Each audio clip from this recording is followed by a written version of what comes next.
So Arjun's question is that Sri Krishna, you told me that Arjun, do your duty.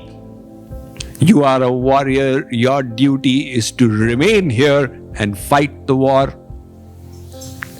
But then you also told me that if somebody has connected with God, then no duties remain. Then it is just your supreme duty.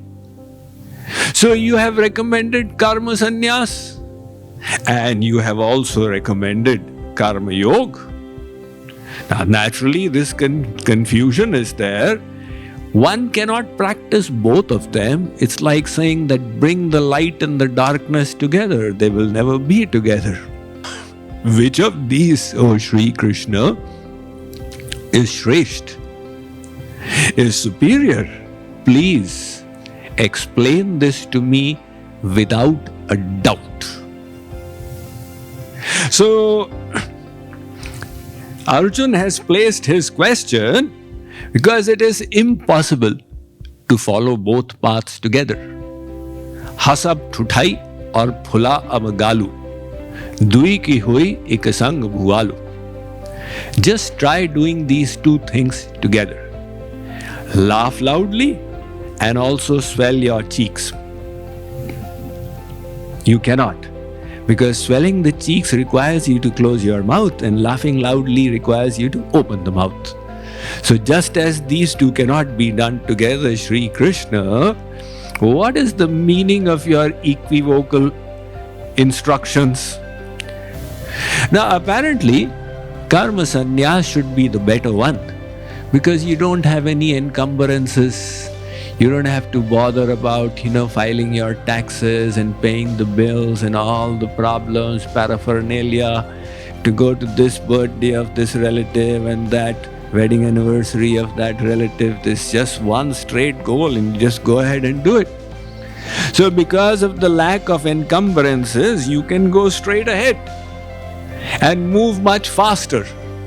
So if our goal is God, then karma sannyas should be the preferred path. But Sri Krishna is saying, Arjun, karma yoga has its own advantages. And why is that? A karma sannyasi has renounced all worldly duties. That is the meaning of karma sannyas. Like for example, when Lakshman went with Ram to the forest. So before they departed, Ram told Lakshman, look, father's health is not good. You need to be here and you need to take care of him. I have to go into the forest, not you. So discharge your duty out here.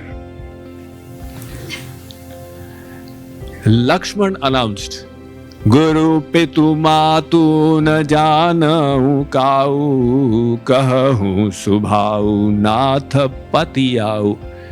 My dear brother, I don't know any father, mother, sister, husband, wife, nothing. Hare? You don't even believe in Dharma, your worldly Dharma, to your father? Dharma niti upadesiyatahi kirati bhuti sugati priyajahi. For me, this lecture of Dharma, you go and give it to those people who are worldly oriented. So you are rejecting your Dharma? Yes. Lakshman is rejecting his worldly dharmas. However, he is taking on a higher dharma to his spiritual father. More sabhi ek tum swami deen bandhu ura antarayami. He says, my dharma to you, Ram. You are my father, you are my brother, you are my guru, you are my everything. So if somebody renounces worldly duties, that is sinful and should never be done.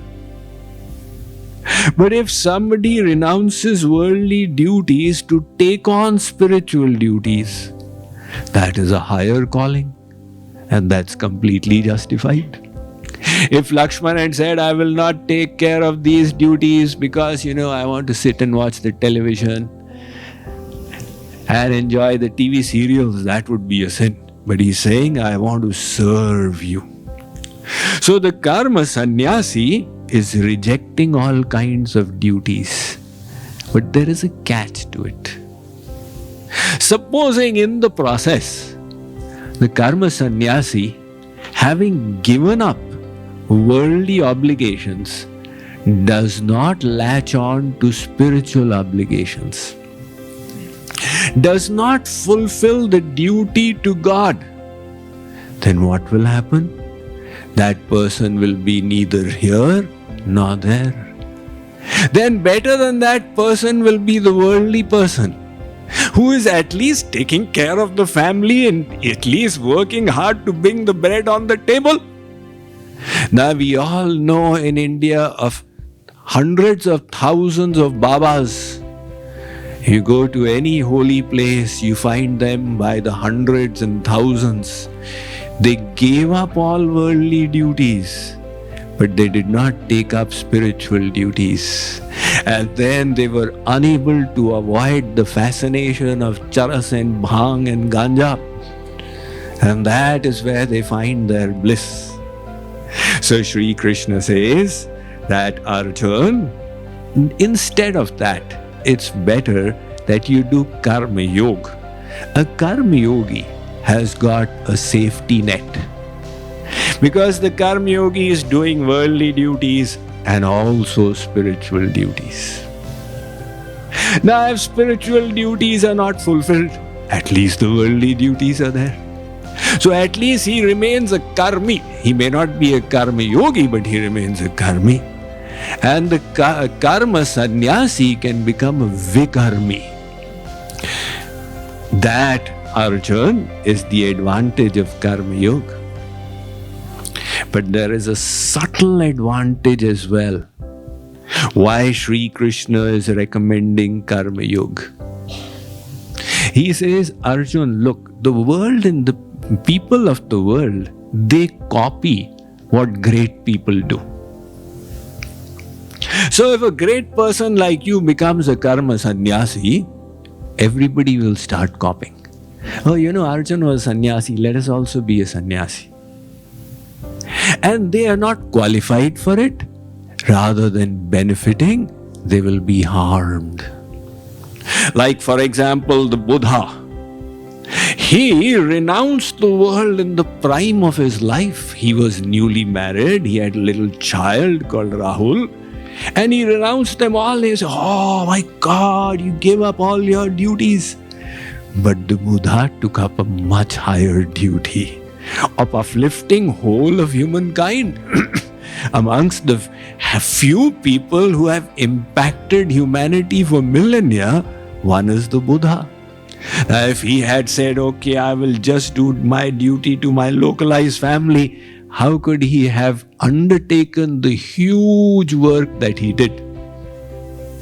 But the problem is that if people start copying the Buddha prematurely, then they will lose their purusharth.